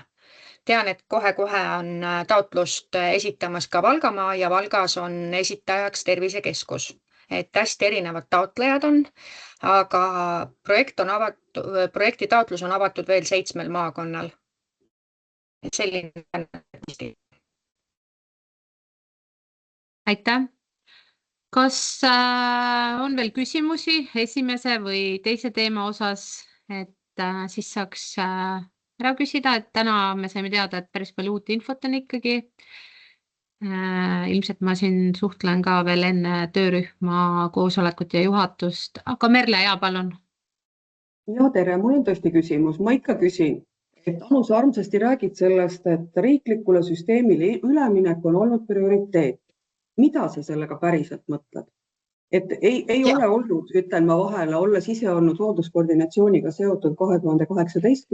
aastast, siis see sõnastus on ikka täitsa nagu huvitav. Mida sa mõtled? Selles mõttes ta on ikkagi olnud alati prioriteet riiklikule süsteemile üle minna, et on algusest peale selge, et selliselt jupikaupa ja nii-öelda maakonnapõhiselt me kogu Eestit nii-öelda korda ei tee. Et näiteks, et Lasnamäe Tallinnast ja Harjumaalt osales meil Lasnamäe, et see ei ole see, kuidas me riiklikku süsteemi saame korda teha. Ehk meil tuleb riiklikult teha ja astuda samme. Seesama, et IT-süsteem, et kui ta on piirkondlik, siis ei lahenda meil mitte kuidagi riiklikku sellist korraldust ära. Ehk et seesama IT-süsteemi väljatöötamine ja kõik see kõik on ikkagi tulnud selgelt teadmine meie projektidest, mida riigis tuleks teha teisiti. Selles mõttes ikkagi on ja me oleme tegelikult oma projekte kirjutades ja raha taodeldes alati Euroopast seda nii-öelda ette näinud, et me loome riiklikku süsteemi. Mida ma mõtlen veel riikliku süsteemi, näiteks, et saate riikliku süsteemi katsetada, on see, et meie projektis tõesti ei ole toodud ei seda märkamissüsteemi, heaoluplaane, et neid me projekti sisse kirjutanud ei ole, aga riiklikult hakkavad need kehtima küll. Et sellepärast me olemegi loonud selle nii-öelda võimaluse neid katsetada meie projekti raames ka ja leiame lahendusi, milline töökorraldus siis erinevatele piirkondadele sobiks. Küsin veel, et kust see mõte on tulnud, et 50 kompleksjuhtumi puhul peab toimuma minimaalselt 42 juhtimistiimi koosolekut. Ma ikka tahaks öelda, et hoolduskoordinaator on piisavalt pädev ja ta ei vaja iga juhtumi lahendamisel mingit tiimi koosolekut. See on ju mõte, et tema enda, ta rakendab neid oskusi ja teadmisi, mis tal on. Miks ta ise ei suuda lahendada või miks te olete näinud ette, et ta tingimata peab ainult toel lahendama juhtumeid? Teades seda, et hoolduskoordinaatorid on pikaajalise kogemusega, vähemalt mõned, ja neil on need oskused olemas. Kui me räägime komplekssetest juhtumitest, mis ongi valdkonnaülese abivajadusega keerulised pikaaegsed juhtumid, siis just see ongi see oluline koht, et iga osapool teaks täpselt, milline on tema roll. Nii tervise poole pealt, nemad täidavad oma ülesandeid, sotsiaaltöötajad täidab oma ülesandeid, töötukassa oma ülesandeid. Just nende keeruliste juhtumite puhul ongi oluline teha seda meeskonnatööd, et igaüks täidaks oma rolli, et ei jääks kogu selle juhtumi lahendamine ühe inimese õlgadele. Seda küll, ma hästi nõus esiteks, aga ma ikka täpsustan, et kui meil valdavalt hoolduskoordinatsioonis on vanemaealised, siis töötukassa ei puutu üldse asjasse. Aga teine on see, et kui hoolduskoordinaator meie näitel on olnud 7 aastat tegev, siis tegelikult tal ei ole vaja selleks, et ka keerulist kompleksjuhtumit lahendada, tal ei ole tingimata tiimikoosolekut vaja. Et nõus sellega, mida sa ütled, iga osapool peab teadma oma ülesandeid, keegi ei tohi üksi jääda, aga me ei saa arvata, et see on tingimata vajalik. et me suudame ainult tiimikoosolekuga lahendada, selle ise kriteeriumi seadmine tundub mulle tõesti tarbetu bürokraatia tekitamine. Võib-olla alustaval hoolduskoordinaatoril jah, aga kellel on kogemus, täiesti ebavajalik. No vot, siin me jääme erinevale arvamusele, et minu arvates juhtumikorraldus kui selline nõuab natukene teistsugust töökorraldust, aga ühesõnaga selline praktika projekti jooksul on pigem leidnud positiivset nii-öelda tagasisidet ja kiiremini leiavad keerulised juhtumid lahendust.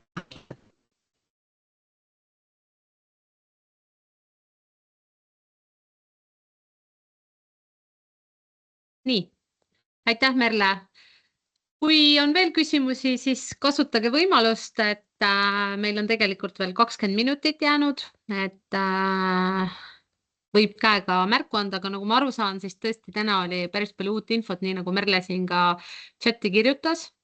Nii, Raimo, ja palun. Ma ikkagi natuke täpsustaks, et saan aru, et jutust käib läbi nagu erinevaid sihtrühmi, keda võiks tuleviku vaates see tervik katma hakata. Et siiamaani ma saan aru, et me oleme rääkinud eelkõige eakatest ja mitmik kroonilistest haigetest, ehk siis 3 või 4 kroonist. Aga siin see 1,5 nädalat Anneli siis käisid läbi lapsed, on ju, kes tuleksid projektiga hõlmata või vähemalt oli jutuks, et Tallinna lastehaigla võiks olla seal nagu seotud, seal ei ole eakate krooniliste haigetega mingit pistmist.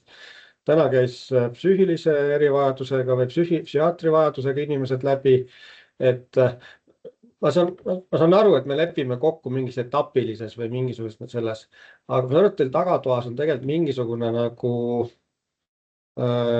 nägemus, mis kõik võiks veel tulla. Et minust, kui teil see on, siis te võiksite vähemalt nagu jagada, mis mõtted teil on, kas need realiseeruvad, on omaette, aga et me nagu teaks, millega me siin nüüd tegeleme pikas perspektiivis, sest ka terviku moodustamine ja selle ülesehitamine, eriti kui saab ka juriidilise vormi ja mingad ülesanded, oleks hea teada ette, mida me üles ehitame. Et hetkel on niisugune natuke võrsas kotis müügitöö, kui ma nüüd väljendaks värvilisemalt. Saab keegi avada, kas on mingeid nagu laiendusmõtteid siin taga või mõttekäigud on päris palju muutunud ka vahepeal. Ma korraks, Raimo, täpsustan, et siin Anneli ühe slaidi peal oli ka, ma jõudsin lugeda, et oli vist, et tervikule antakse ka muud sotsiaalhoolekande seadusest tulenevad ülesanded, mida ei täida kohalik omavalitsus või Sotsiaalkindlustusamet, et tegelikult mul endal tekkis ka sellest tuleviku vaates küsimus, et kas, kuna seda näidati, et mis plaan sinna on siis? Ja, lastest me rääkisime, vabandust, ma nüüd kadusin ära õigel hetkel, aga lastest rääkisin seoses sellega, et kui rehabilitatsioon juurde lisandub, siis seal on peamine sihtrühm on erinevate puuete ja vajadustega lapsed.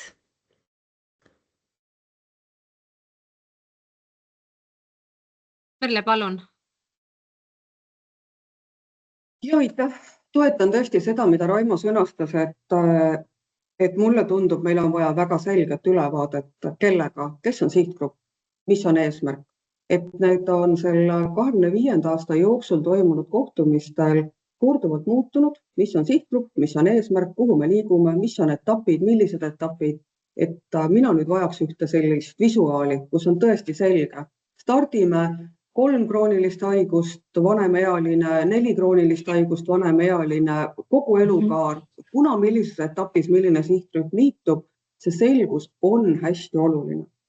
Aga minu küsimus tegelikult on seotud sellega, et kuna valmib palun mõjuanalüüs, valdkondade ülene, sealhulgas finantsiline mõjuanalüüs, et VTK-st ma mäletan ja sellest sai kirjutatud selles LVL-i tagasisides, on toodud ainukese mõjutegurina rahalisest poolest välja see, et kui väheneb haiguspäevade arv 7-5, milline siis on rahaline sääst, aga mind päriselt huvitab, milline on teistele valdkondadele lisanduv kulu, kas seda on püütud hinnata, kas me oskame hinnata ja kas me oskame hinnata seda, et kui haiguspäevade arv väheneb, ja haiglast väljub inimene, kelle terviseseisund on pigem veel tuge vaja, kui suur on koormus, mis tuleb omastehooldusele, kohalikule omavalitsusele, koduõendusele ja nii edasi. Et me oleme täna rääkinud juba tulevikust selles vaates, et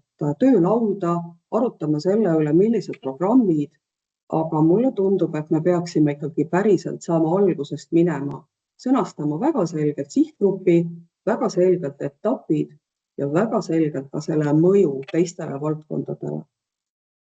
Et me saaksime aru, mis suunas, milliste töövahendite, milliste sammudega me liigume. Ja see on tagasiside mitmetelt koosolekutelt ja selleks, et omavalitsused saaksid aru, mis ülesanne meile pannakse, me vajame seda. Aitäh!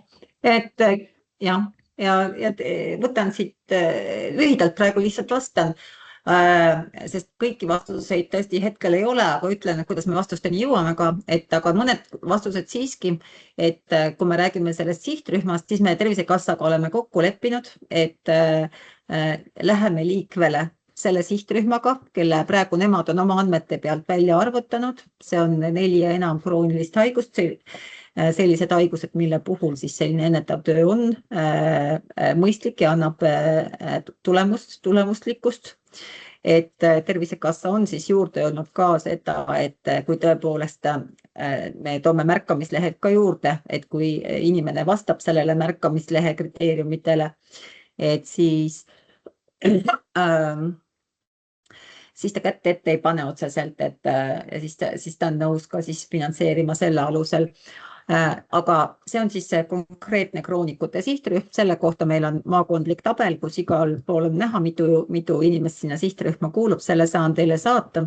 Ja saan saata teha ka selle, mis Merle palus, et kuidas see nii-öelda liikvele minek toimub, et kui palju tõenäoliselt on võimalik siis nii-öelda katta, sest meil alguses tervisejuhte väga palju ei ole. Siis saan juurde tuua ka selle poole, et kui palju siis järgmise aasta lõpust tuleks juurde, kui me räägime rehabilitatsiooni sihtrühmast, et mis see on ja samamoodi maakondade lõikes detailselt, konkreetselt, et kes need on, kui palju siis juurde tulemas oleks ja mida see teenuse mahu mõttes tähendab, aga kui me räägime siin nüüd sellest, et kuna valmib see mõjuanalüüs, eks ole, siis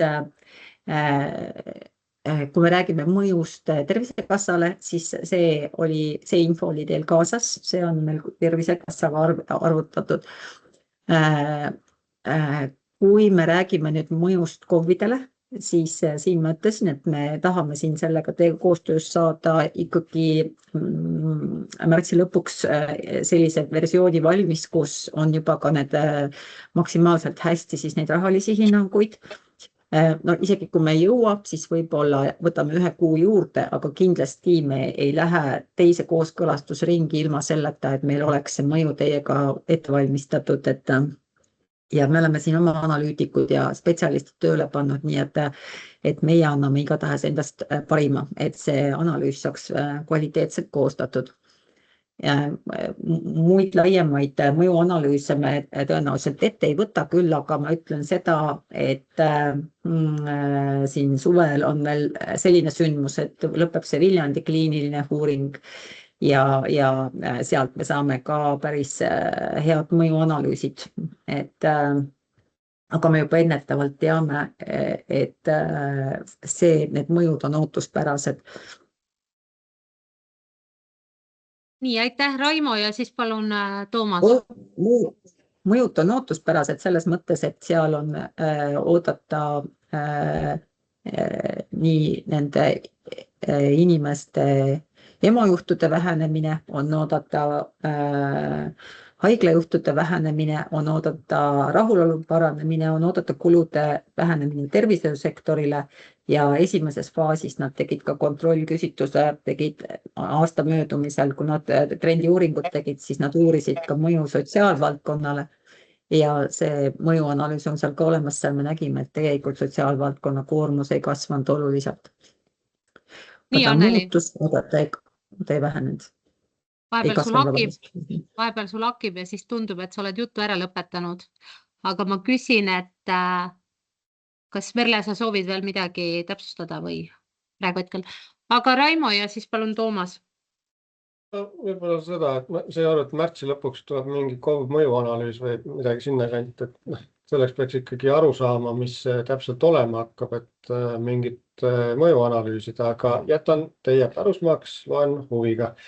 Aga mulle pigem Anu siin kirjutas, et seal projektis on 50 juhtumit, seal midagi määratletud ei ole. Et ma tulen ikka tagasi veel sinna, kus ma ka eelmine kohtumine olin, et seda projekti on mõtet teha siis, kui me teeme seda selles vaates ja nägemuses, milline see tervik hakkab ka reaalselt olema. Sest see projektivool ja tervikute see nii-öelda sealt moodustamine kestab 24 kuud. 27 aasta tuleb juba reha muudatused, mida peaks hakkama see tervik nagu kuidagi siis puudutama. Ehk see tervik hakkab juba rakendama neid asju, mis tuleb see suure muudatusega. Ei saa öelda, et projekt ja see, mis te teete nagu nende suurte muudatustega siin seadustasandil, need on kaks eraldi asja. Et tehke see projektis, mis tahate. No põhjus võib ka teha, aga ma tahaks teha seda, kuhu me peame jõudma lõpuks nagu välja, mitte et me teeme mingit ühte jalgratast ja siis me hakkame vaatama, et tegelikult on sinna abirattaid vaja nagu väga palju juurde panna. Et selleks on vaja selleks, et ka selles projektis hakata tegema kohe seda lõppeesmärgi suunas neid asju. Et ka siin pole aega väga palju selleks, et siin teha erinevaid versioone tervikutest või siis koostöökorraldusmudelitest. Et see on see, miks mul on teatud küsimus selles projekti taotlusvoorus osalemiseks, kui ma ei tea, millele ma tegelikult projekti taotlusvoorus osalemisele tulen. No see teenuse kirjeldus, mida me soovitame, on saadetud, mida me soovitame, see on see nii-öelda tuleviku nägemus.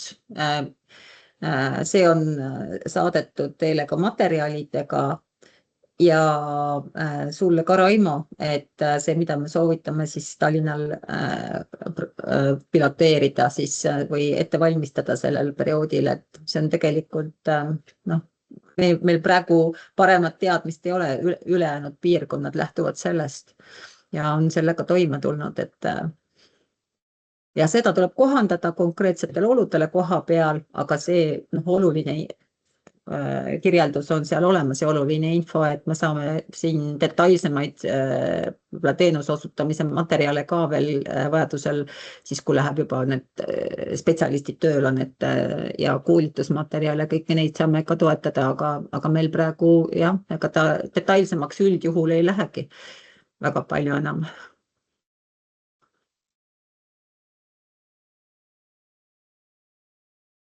Toomas, palun. Ja, aitäh.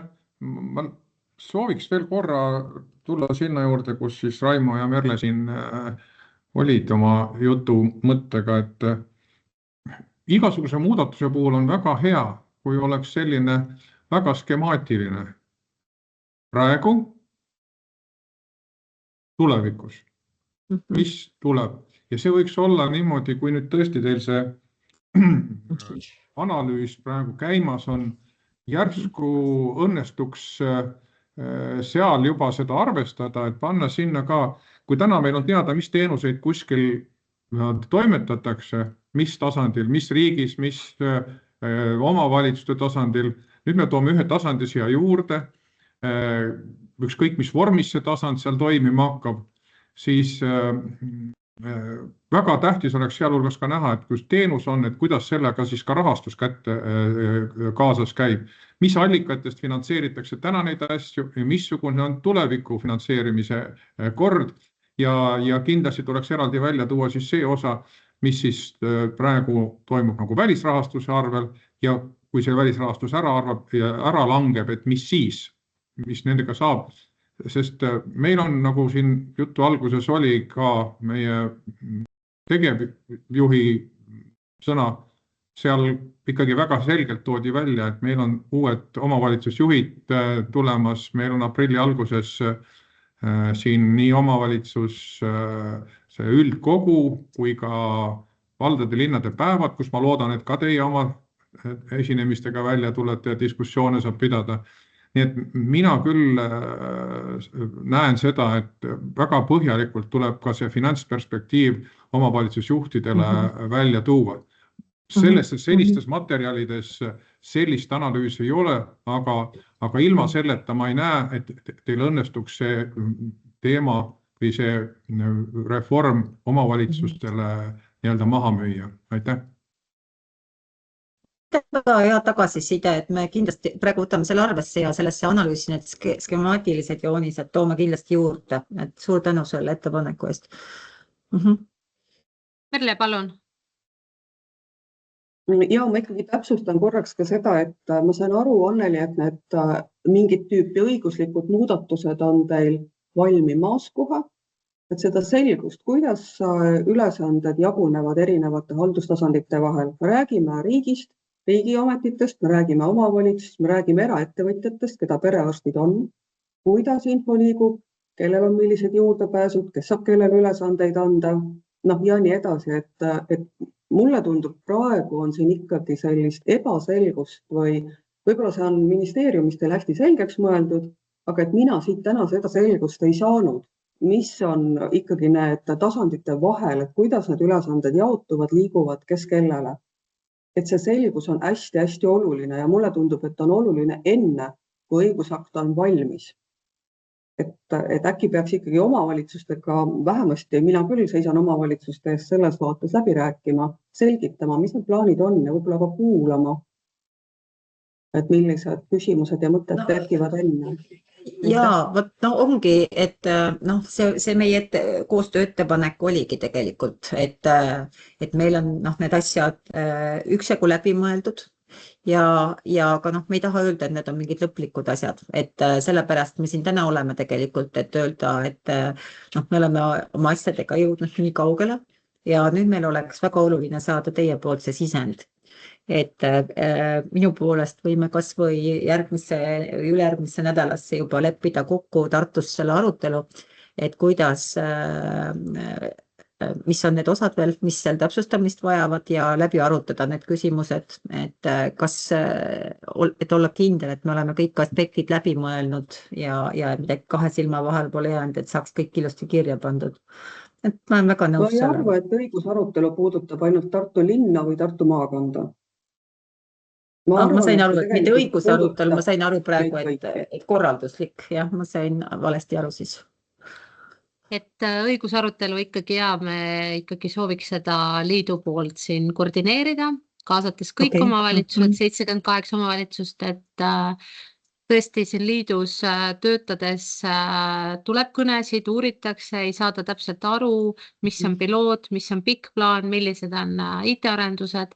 Et võib-olla me siis täna anname siit omavalitsuste poolt ikkagi kaasa selle sõnumi, et kuna nüüd on vahepeal tõesti selle väljatöötamiskavatsuse ja vahepealstega kohtumistega, et Raimo siin ütles, et on ka kas maakondades või eraldi kohtutud, et see info võib-olla on erinev, et me saaksime kuidagi ühte info välja, saada aru, mis on reformi täpne eesmärk, kes on sihtgrupp, milline roll on siis kohalikul omavalitsusel, kohaliku omavalitsuse sotsiaaltöötajal, kuidas on laiemalt kaasatud teised valdkonnad, ja siis see rahastuse küsimus ka, et ma saan aru, et teil on mingid dokumendid valmis, et võib-olla siis sellega kaasas me saaksime ka natukene selgemalt ülevaadet ja ikkagi päris palju tuleb küsimusi ka nende IT-arenduste kohta, et mis seos seal saab, et kas siis kuidas see staar jääb, kes sealt juhtumiplaani algatab ja nii edasi, et ma usun, et see on kõigi meie ühine huvi olla kursis täpselt, mida te plaanite. Aga meil on veel jäänud 3 minutit, kui keegi soovib veel kasutada eetriaega. Et ma loodan, et te olite kõik nõus selle kokkuvõttega, mis ootused me siis kaasa anname. Ja me omalt poolt siis arutame ka siin veel Merle pani meile kommentaari, ma näen siia.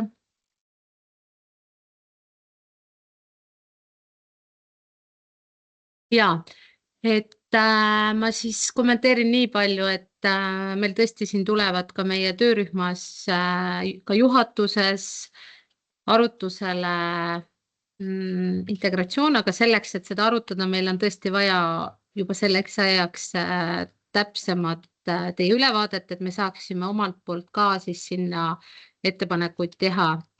Ja ka selle koostööleppe osas me oleme igati selle poolt, et laiapõhjaliselt omavalitsused kaasata, et kõik saaksid aru, mis roll, kes, mis hetkel tuleb ja lõppkokkuvõttes ka see, mida reaalselt, mis see tegelikult meie elanikele ja abivajal laiemalt kaasa toob.